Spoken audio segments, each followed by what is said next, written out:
What's going on, guys? Welcome back to a brand new video. Today I'm going to show you guys the absolute fastest way to beat the boss in Terminus Island's main Easter egg. I know a lot of you guys may have been doing the Easter egg, but when it comes to the boss, you may have been struggling. I personally was struggling for 2 days, and then we found this method, and it literally took us right under 5 minutes in order to complete the entire thing from start to finish. So that's what I'm going to do for you guys. I'm going to show you guys what you need to do and set it up. If you don't know how to do the Easter egg and want the other steps, be sure to check out videos like Noah J's or Mr. Dally JD. I'll have them linked down in the description, but this one's just going to focus on the boss fight. So this will work for all squad sizes. If you plan on playing solo or with some friends, it doesn't matter. The very first thing you're going to need is the GS45 pistol, and you need to level it all the way up until level 31. The good news is only one person in your squad needs to do this, but as long as you get it to level 31, what you can do is before the zombies match starts, you have to actually create your loadout. So what we're trying to do here is pretty much make the Mustang and Sally from past Call of Duty titles that we saw. In this game, unfortunately, it doesn't work the same way, so you can't just simply pack-a-punch the pistol and automatically get it dual wield. You'll have to prepare well in advance before you jump into the game. So when you're in the zombies pre-game lobby,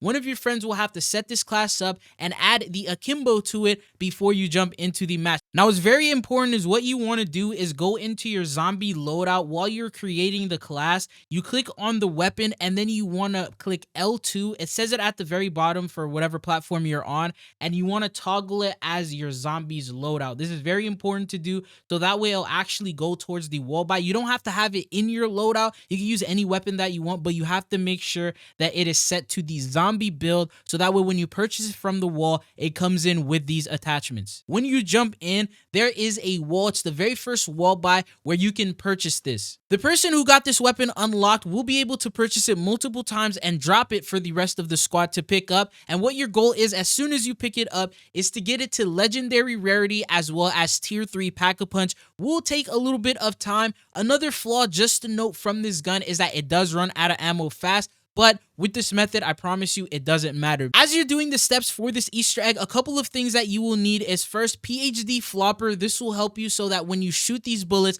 they don't deal any explosive damage to yourself. You also want the standard perks like Juggernaut, Quick Revive, and all these other ones that will come in very clutch and help your squad out throughout this boss fight. You also want to get yourself 3 shields, so pretty much be fully prepared. A gobblegum that I would highly recommend that will help you get all this loot faster is to get profit sharing. As long as one of your squad members gets this gobblegum, I would recommend you wait till the higher rounds, and then you also use it when you get a double points. Stand near each other and just spam this pistol, and you will get a bunch of money. You can see all the money racking up here when we did it for just a couple of seconds. This will help you get to that tier 3. It'll help you get the shield that you need and everything else. Now, one other item that you also will need, which you'll get pretty easily once you're in the higher rounds and you're eliminating minglers, you will need to get a mutant injector. This will come in very clutch towards the end of the boss fight, so make sure you and a couple of other squad members get this. I would recommend maybe 2 or 3 get the mutant injector and the rest get chopper gunners, because those are going to come in very clutch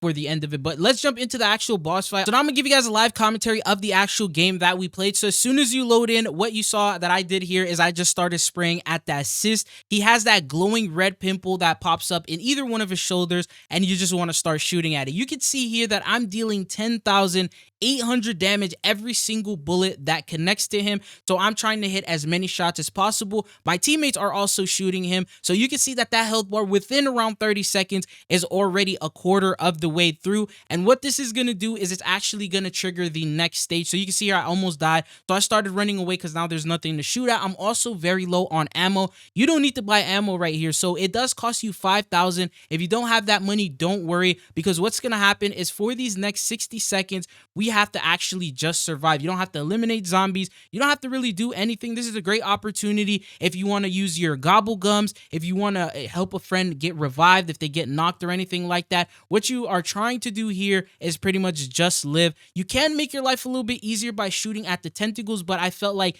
in this stage, it really wasn't all that important. We just needed to survive and wait for that max ammo to come in so we could basically begin and start repeating that process. So as of right now, that's just exactly what I'm doing at the moment. Also, if you have your secondary, this is a great opportunity to just switch to it and use it. I had the wonder weapon, which was the beam smasher, and because we know we're going to get max ammo, you could just waste the ammo. You can also use the aim to pretty much just slow them down, and I guess it does that little psychosis thing that it does to them. So that's really what you got to do. And then the max ammo will spawn in the middle. As soon as it spawns in, what you want to do now is shoot at his mouth. So this is the next stage that will begin. It does the same amount of damage in this area, so you want to focus on that vulnerable spot, because if you don't hit that, you're only going to deal around like 500 damage, which is a big difference compared to the 10,700 damage you're hitting. So once you do that, you'll end up into the next stage after that, which is now going to go into his tentacles. So his tentacles will turn a yellowish bright color, and that's what you sort of got to focus on. As you see, we eliminated the one on the right very quickly, so now is the one on the left. We shot it, it dealt a lot of damage, and now he's back to the way that he was, where he pretty much turns red, it looks like here, and it goes into his shoulders. So now you're shooting at those cysts or those pimples once again. The zombies here are getting a little bit annoying, but as you see here, I'm still sort of ignoring them. I have a decoy grenade that I do throw, but if you don't have that, you can also throw a monkey or anything else. Just throw a concussion and that will sort of slow them down. I had a friend who needed help here, so I went ahead and eliminated that zombie, and then he goes and disappears yet again. So once you get him low enough, he's going to go into that next stage where he's gone for like another minute, and this is the point where I would recommend that you actually shoot at the tentacles with your secondary. So I'm using the beam smasher, eliminating them. You can see that they disappear, and I believe they go away for like a minute or two, so you don't have to deal with that annoying gas that they keep shooting out, and it will make your life a lot easier when he does actually come back in. This is also another round where you get a max ammo, so not too worried about the ammunition and if my ammo is too low or not, because I'm just spamming the beam smasher and I know I'm going to get all that ammo back. So this is where I use the secondary pretty much, and I focus mainly on survival and not getting knocked, because once you get knocked in this, it puts you in an insane loop to where you get knocked, you have to res your friend gets knocked, you have to res him, and now you're just resing instead of dealing damage. But then when he comes back, this is a different stage that he enters where he goes into a blue version. I believe he'll have those cysts once again, and we saw that here for just a couple of seconds. Once he goes blue, what you want to do is quickly pull out your mutant injection and stand directly in the middle. Usually, you don't want to be in the middle if you don't have this kill streak, because this swipe and the damage, especially the shockwave that comes in, that will instantly kill you. So as soon as you turn into that kill streak form, you want to start spraying the Mangler like little air beam cannon thing, and it deals quite a bit of damage. But what's most important is the fact that you are invulnerable to all his hits. You can see that massive shockwave is about to come down, and what it does is it actually will hit you, but all the damage is taken to the kill streak, so you don't lose any health or any sort of damage at all. And then you can quickly start spraying before he reloads and then begins to try to do it again. And in this case, we were actually able to completely defeat him before he was able to recharge once again. So this is the fastest way that I found. I'm not sure if this is like a world record time or anything for the boss battle, but it literally takes under 5 minutes with this loadout and strategy. But let me know, what are your thoughts and opinions on it? I feel like maybe it could be too cheesy. Didn't even feel like we legitimately completed it just because of how overpowered these pistols were. But there's also other strategies out there that you can try. You can also do this solo. But anyways, that's all that I got for you guys in this video. If you found it informative or helpful, don't forget to hit that like and subscribe button. Let me know if you want to see more zombie videos like these. But it's been your boy Chizo, and hopefully I'll be seeing you guys again. Peace.